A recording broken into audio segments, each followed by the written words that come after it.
The patient here is a 24-year-old male who's presenting because he wants to become a new patient. So with this information, we know that the patient isn't experiencing any pain or asymmetries or swelling, so we can determine that the finding must be incidental.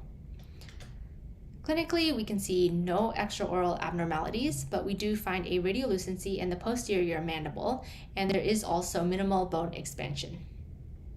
So the patient is presenting with an odontogenic keratocyst, and this lesion is generally found in the posterior mandible as well as the body of the ramus, and it will also present asymptomatically.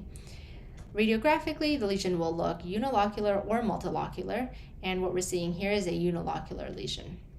So these are all consistent with the patient's findings. So he is presenting with an odontogenic keratocyst. So we'll take a look at the other options to determine why they are incorrect. With an ameloblastoma, it will occur in the posterior mandible, but we know that the patient isn't experiencing this pathology because it's generally associated with an unerupted tooth. It may also have a radiolucent appearance, but it'll have that internal radiopaque septa that give it a soap bubble-like appearance. It can present without any pain, which is what we're seeing with the patient, but it would likely also present with facial asymmetry due to expansion. So we know that an ameloblastoma is incorrect. We also have the simple bone cyst, which does tend to occur in males aged 10 to 20, so the patient is just above that range. But it can be found in the posterior mandible as a radiolucency, and it can also present asymptomatically. But we know that this answer is incorrect because the radiolucency will tend to scallop in between the roots of teeth, like we're seeing in this radiograph here. Finally, we have a pyogenic granuloma, and this is just a skin lesion that can occur due to trauma or irritation.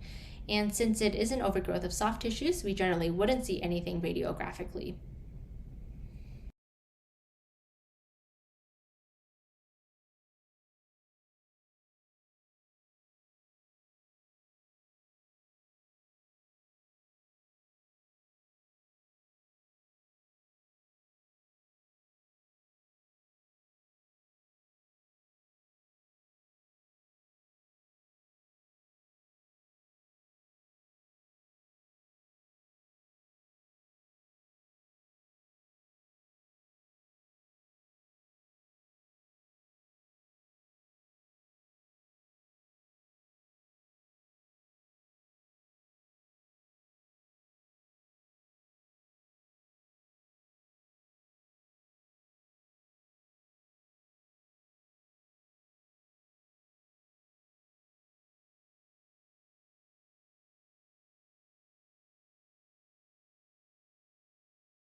So this question is asking which condition best describes the following scenario. A primary tooth undergoes trauma, with its succedaneous tooth presenting with enamel discoloration and deficiency. And if you don't know what succedaneous means, it's any permanent tooth that is replacing a primary tooth. So all of your permanent teeth are succedaneous except for your permanent molars because those erupt distal to your primary teeth. So this question is kind of just a straightforward definition of a certain phenomena, and it is exactly describing Turner's hypoplasia. Now let's talk about what this is. It's also known as focal enamel hypoplasia, and it's a form of decalcification. Now let's kind of break down that definition. So focal just means that it's pretty localized. If you look at this picture, you can see that only 8 and 9 are affected. All of the teeth are not experiencing this defect. And hypoplasia is incomplete development of a tissue. So when enamel is developing, it is a tissue. It is mineralizing near the end of that development. So if this process is interrupted, you're getting a lack of calcification, and you get this discoloration and this defect seen here. So what is Turner's hypoplasia specifically? Now, this kind of varies in its appearance, but this is typically what you would see, and it occurs when a primary tooth undergoes local trauma, so the trauma to the tooth if a kid falls, or an infection such as an abscess, and the permanent succedaneous tooth that's located right above it, behind it, is affected by this trauma. So the traumatic event causes a disturbance in the development of the permanent tooth, and it affects its appearance and structure like we see in this image. It's typically a pretty localized occurrence, like I said, only being seen in the permanent teeth whose primary teeth had experienced this trauma. So if you had this trauma to your central incisors, your primary central incisors, you wouldn't see an effect in your permanent molars or anything like that. It affects the succedaneous tooth that is replacing that primary tooth. So that's what we're seeing here. Now let's talk about the other answer choices, talk about what each one is, and how we would know that that is not what is being described in this question. So we'll start with tetracycline staining. Now this is when endogenous material is incorporated into teeth due to tetracycline antibiotics being taken while your teeth are forming. Now this can either apply to a pregnant woman taking these tetracycline antibiotics, and it'll affect the kid's primary teeth because that's when your primary teeth are forming while you are a fetus. Or it could be a young child taking these antibiotics while their permanent teeth are forming. And what teeth are impacted is dependent on the calcification or tooth development timeline. So different teeth develop at different stages of your life, and when they're forming, which teeth are forming at the time that you are exposed to these antibiotics is which one will experience these effects. And if you look over at this picture, you can see the staining. The teeth become this brownish gray in color. So you can see in this picture, depending on when these teeth were forming, it determines which teeth are affected. Now, how is this similar and how is this different from Turner's hypoplasia? Well, this is similar in the fact that we are seeing discoloration of your permanent teeth, and it is due to environmental causes. So it's not due to trauma specifically, but this is not something that you're born with. If you're never experiencing these tetracycline antibiotics, you're not going to have this condition. So it is due to environmental causes, just like the Turner's hypoplasia was. But how is this different? Well, this is more generalized effect that's seen. So it depends on when the teeth are calcifying, but more teeth are calcifying around the same time than you would see with Turner's hypoplasia. Turner's hypoplasia is more local because it's only usually one primary tooth that is experiencing an abscess or some kind of trauma. So this is more of a generalized effect seen, and we only see discoloration. It's only that staining. We don't see this enamel deficiency or hypoplasia that we saw with Turner's hypoplasia. So that's how we would differentiate. Now let's talk about amelogenesis imperfecta. Now, if we kind of break it down, amelogenesis is just the formation of enamel, just like ameloblasts are the cells that make enamel, so amelogenesis. And then imperfecta means that it is defective or not perfect. So we're getting this imperfect or defective formation of enamel. And so we see this genetic mutation causing a faulty enamel formation. And basically this is caused by a mutation in one of a few specific genes, and we get this faulty enamel formation in both dentitions, primary and permanent. And this faulty enamel formation can be a partial or total lack of enamel. So you could either, there's different stages of it, and it could either be like hypoplastic or it could be totally lacking. Now, what are the clinical signs of amelogenesis imperfecta? We see this enamel looking rough, pitted, pigmented, or even snow-capped is a word that's sometimes used to describe it, and we can see that over in this picture to the left.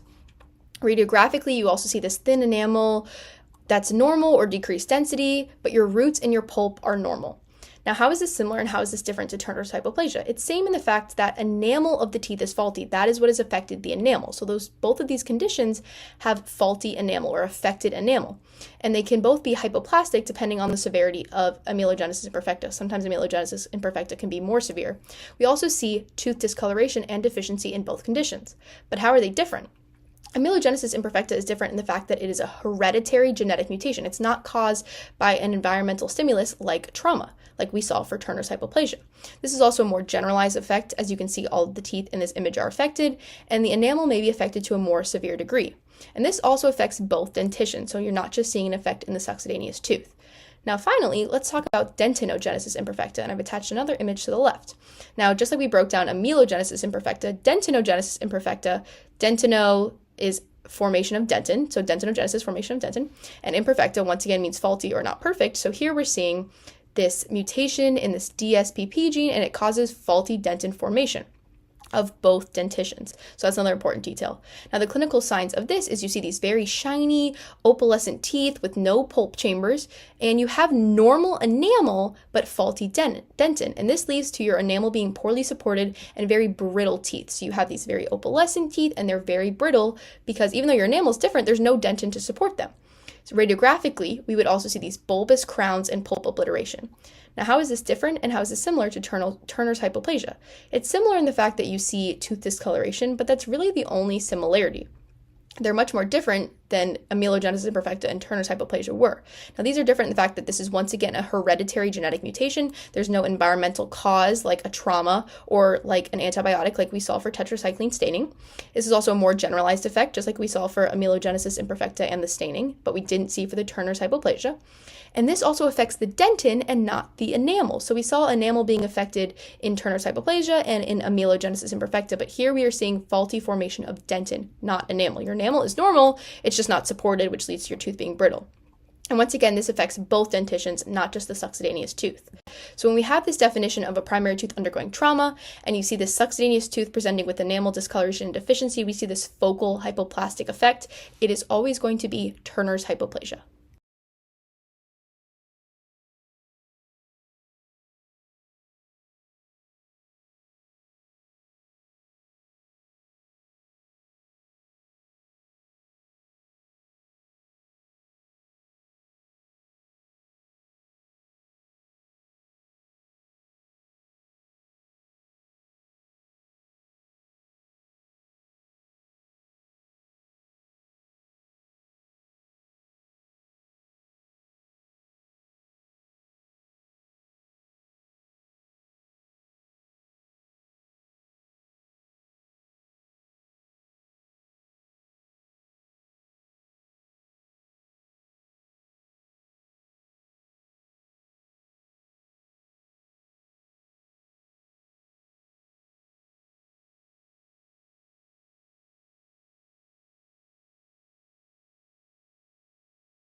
This question is asking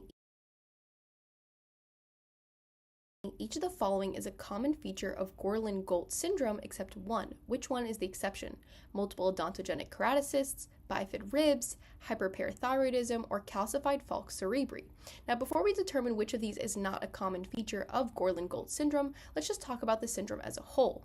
Gorlin-Golt syndrome is also known as nevoid basal cell carcinoma syndrome and is a complex malformation syndrome exhibiting over 100 different signs and symptoms related to the skin, CNS, and skeletal symptoms. This condition is autosomal dominant, affecting chromosome 9, and has complete penetrance with extremely variable expressivity.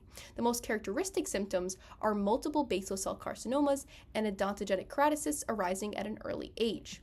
Other common symptoms include an enlarged occipital-frontal circumference, heavy brow ridges, mildly wide-set eyes, frontal bossing, milia and epidermal cysts, shallow pits on the palms and soles, lamellar calcification of the falx cerebri, and bifid fused or hypoplastic ribs.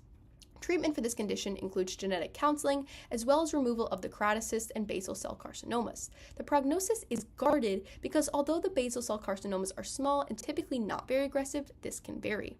Now that we've talked more in depth about the syndrome, we should easily be able to see what the correct answer choice is for this question. The correct answer, or the answer choice that is not a common feature of the syndrome, would be C, hyperparathyroidism. This is just a completely other condition. Now, hyperparathyroidism can be primary or secondary, but both lead to increased serum levels of calcium.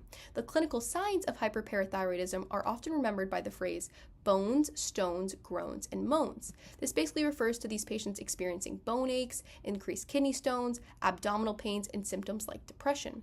Orally, this condition can also cause brown tumors of hyperparathyroidism. These tumors form due to elevated parathyroid hormone levels, increasing osteoclast activity, and creating these cystic bone spaces. Radiographically, you'll also see loss of lamina dura and a ground glass trabecular pattern in this condition. But because hyperparathyroidism is not associated with Gorlin-Golt syndrome, we know it is the correct answer choice. But let's go ahead and quickly reemphasize that the other answer choices are common features seen in this syndrome. We'll start with multiple odontogenic keratocysts. These are definitely one of the defining characteristics of this condition, as you can see them in this image. These lesions develop in at least 75% of patients affected with this syndrome and may begin to form in the first decade after age 7, and they kind of grow and then stop growing around age 30. They can be single or multiple, but more commonly multiple, and are found in both the maxilla and mandible. And because these are a common feature of this syndrome, we know this answer choice would be incorrect. Next, we have bifid ribs, and like we said, bifid, fused, or hypoplastic ribs are also seen in 60% of patients with this syndrome, and because they're a common feature, this answer choice would be incorrect. And finally, we have this calcified falx cerebri. This is another common feature of this syndrome that is actually seen in 85% of these patients. The falx cerebri, if you don't know, is a vertical fold of dura mater present in the longitudinal fissure, and it serves to separate the cerebral hemispheres. This is a benign finding, but it's definitely a finding commonly seen in Gorlin-Golt syndrome, making this answer choice also incorrect. So we know that when we're talking about Gorlin-Golt syndrome, common features include multiple odontogenic keratocysts, bifid ribs, and a calcified falx cerebri, but not hyperparathyroidism. That is its own condition.